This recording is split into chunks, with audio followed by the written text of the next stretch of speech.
मिनश्शैतानिर्रजीम बिस्मिल्लाहिर्रहमानिर्रहीम। अस्सलामुअलैकुम नाज़रीन हज़रात, आप देख रहे हैं ज़ोया लाइफ हेल्थ केयर।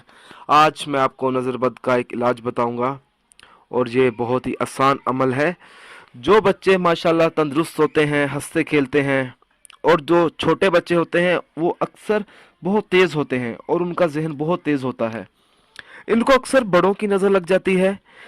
नज़र लगने से बच्चा बेचैन हो जाता है, दूध पीना छोड़ देता है या तंग करता है, बुखार हो जाता है, बहुत ज़्यादा रोता है और अपने माँ बाप को तंग करता है, रोज़ बरोज़ चिड़चिड़ा और कमज़ोर हो जाता है। नज़र उतारने के लिए बिस्मिल्लाह के बाद सूरत कौसर और सूरत इखलास पढ़ के बच्चे के मुंह पर फूंक मारे। इंशाअल्लाह ताला अल्लाह ताला बच्चे की नज़र बद दूर कर देगा। अगर दोस्तों आपको हमारी ये ऑडियो पसंद आई है तो इसको लाइक कीजिए और शेयर कीजिए। साथ ही मेरे channel Zoya life health care को सब्सक्राइब भी कीजिए। जज़ाकल्लाह।